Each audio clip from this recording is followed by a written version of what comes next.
Guys, ito ang aking basurahan sa school. Pag tinatamad ako magpunta sa basurahan namin, sabi nga ng tita ko, maganda daw ako gumawa ng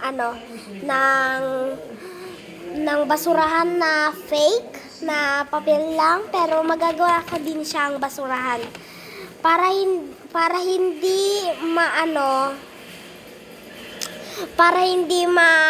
sa school namin, hindi makalat.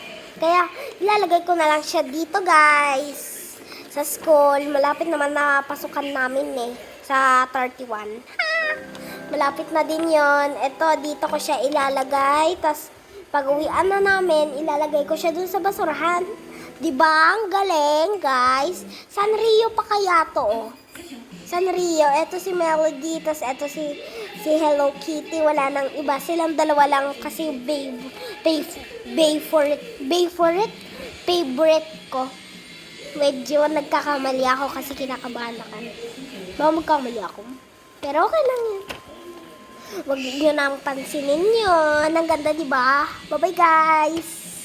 Thank you sa mga likes. Ang daming views. Maabot Super Mario.